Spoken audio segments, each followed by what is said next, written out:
Coconut ice cream বানাতে আমি এখানে দুটো এই যে নারকেল নিয়ে নিয়েছি। এবার নারকেলটাকে আমি ভেঙে নেব।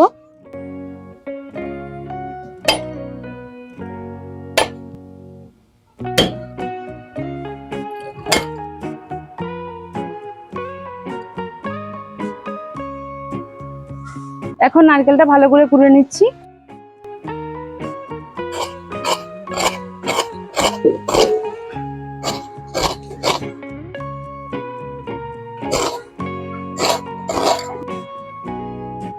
নারকেলটা সম্পূর্ণ খুব ভালো করে কুড়ে নিয়েছি। দেখুন, এর চেয়ে কিন্তু বেশি নেওয়া যাবে না, তাহলে নারকেলের গায়ে যে লাল লাল অংশ আছে সেগুলো পড়ে গেলে খেতে ভালো লাগবে না।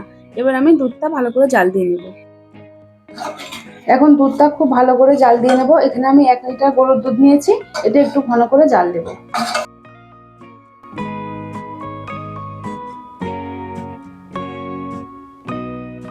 দুধটা বেশ ফুটতে শুরু করেছে, আর এই হাতটা দিয়ে আমি আস্তে আস্তে নাড়বো আর দুধটাকে জাল দিতে থাকবো। এখন আমি এর মধ্যে দুটো ছোট এলাচ এর মধ্যে দিয়ে দিচ্ছি। এলাচটা দিলে বেশ ফ্লেভারটা ভালো আসে। এখন দিয়ে দেবো পরিমাণ মতো চিনি। আমি এই চামচে 4 চামচ চিনি দিচ্ছি। আর মিষ্টিটা আপনারা আপনাদের পছন্দ মতন দিয়ে দিবেন।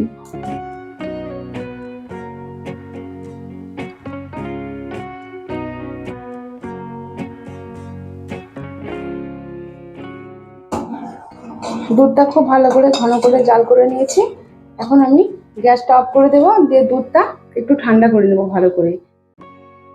দুধটাকে জাল দিয়ে নেওয়ার পরে খুব ভালো করে ঠান্ডা করে নিয়েছি। এখন আমি যে নারকেলটা কুড়িয়ে রেখেছিলাম কিছুটা আমি রেখে দেবো, আর কিছুটা নিয়ে দুধের মধ্যে দিয়ে খুব ভালো করে মিশিয়ে দিচ্ছি। দেখুন,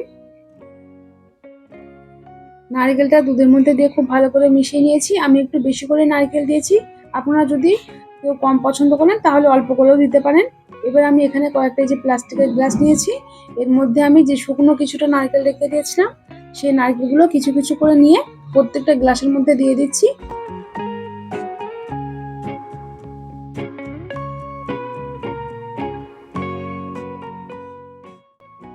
নারকেলটা দেওয়ার পর গ্লাসটাকে এইভাবে একটু বাড়ি মেরে ভালো করে নিচে সেট করে নিচ্ছি, যাতে কোথাও ফাঁকা জায়গা থেকে না যায়। প্রত্যেকটা গ্লাসের মধ্যে কিন্তু আমি কুড়ানো নারকেল কিছুটা অল্প পরিমাণে দিয়ে নিয়েছি। এবার দুধ আর নারকেল যেটা মিশিয়ে রেখেছিলাম সেটা কিছুটা পরিমাণ নিয়ে প্রত্যেকটা গ্লাসে এইভাবে দিয়ে নেব।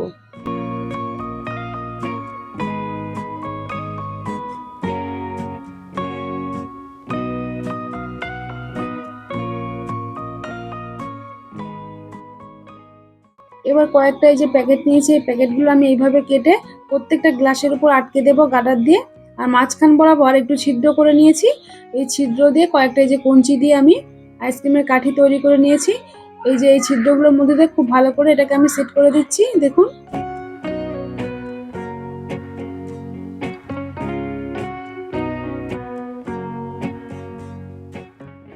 এই কাঠিগুলোই বানিয়েছি। এই যে কাঠিগুলো ছিদ্র বরাবর খুব সুন্দরভাবে গ্লাসের মধ্যে দিয়ে দিচ্ছি। দেখুন, প্রত্যেকটা গ্লাসই আমি সুন্দর করে রেডি করে নিয়েছি।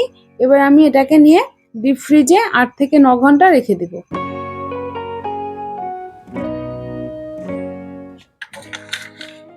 আইসক্রিমগুলো আমি 8 থেকে 9 ঘন্টা ডিপ ফ্রিজে রেখে দিয়েছিলাম, পুরো তৈরি হয়ে গেছে। এখন আমি আইসক্রিমগুলো বার করে আপনাদের দেখাবো। একটা পাত্রে জল নিয়ে নিয়েছি। এই জলের মধ্যে এইভাবে সামান্য একটু ধরলে কিন্তু আইসক্রিমগুলো খুব সুন্দর খুলে যাবে।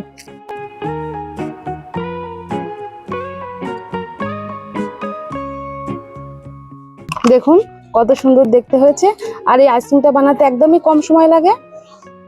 এভাবে প্রত্যেকটা আইসক্রিম আমি বার করে নেব।